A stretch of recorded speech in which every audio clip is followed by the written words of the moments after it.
అనంతపురం జిల్లా సింగనమల క్రాస్ వద్ద ఎన్హెచ్ 544డి 6వ వరుస రహదారిపై బైఠాయించి నిరసన తెలియజేశారు సింగనమల గ్రామస్తులు.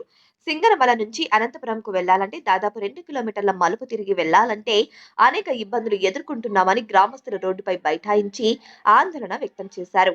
దాదాపు 40 నిమిషాల పాటు రోడ్డుపై ధర్నా నిర్వహించారు. కిలోమీటర్ల మేరకు భారీ వాహనాలు ఎక్కడికక్కడ స్తంభించిపోయాయి. విషయం తెలుసుకున్న సింగనమల సిఐ కౌలుట్లయ్య, సింగనమల డిప్యూటీ తహసీల్దార్ ప్రకాష్ రావు ఘటనా స్థలానికి చేరుకుని గ్రామస్తుల సమస్యలను విని సమస్యలపై అధికారుల దృష్టికి తీసుకెళ్తామని హామీ ఇచ్చారు.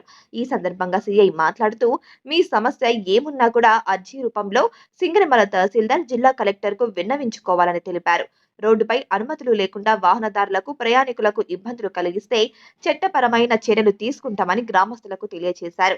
వెంటనే గ్రామస్తులు రోడ్డు నుంచి ధర్నా విరమించారు.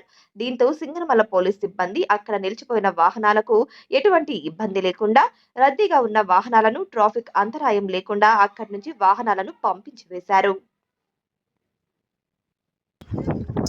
బ్యారికేడ్స్ పబ్లిక్కి బస్సులు అవతల రోడ్డు ఇరువైపులా బ్యారికేడ్స్ ఉన్నందుకు మిడిల్ ప్లేస్ బ్యారికేడ్స్ తొలగించమని చెప్పి పబ్లిక్ సింగనమలలోని ప్రజలు కొంతమంది ఇక్కడ హైవేలో ధారణకి కూర్చోవడం జరిగింది. వాళ్ళ సమస్య ఏమంటే బ్యారికేడ్స్ తొలగించాలా, మాకు అవతల సింగనమల సైడ్ నుంచి వాళ్ళ అవతల రావాలంటే దాటాలంటే ముసలి వాళ్ళకి, పెద్దలకి ఇబ్బంది అవుతుంది సార్ అని చెప్పడం జరిగింది. దాంతో పాటు డిప్యూటీ తహసీల్దార్ కూడా ఉన్నారు. ఆయన కూడా మీరు ఏదైనా ఉంటే మీ సమస్యలు అర్జీ రూపకంగా ఇవ్వండి, మీ పై అధికారులకు నివేదించి కలెక్టర్ గారి దృష్టికి కూడా తీసుకుపోయి ఏదైనా ఉంటే సమస్య పరిష్కారం అయ్యే దిశగా మేము ప్రయత్నం చేస్తామని చెప్పడం జరిగింది. అందులో వాళ్ళు అందరూ సర్దుబాటు చేసి చెప్పడం, మేము కూడా చెప్పడం జరిగింది.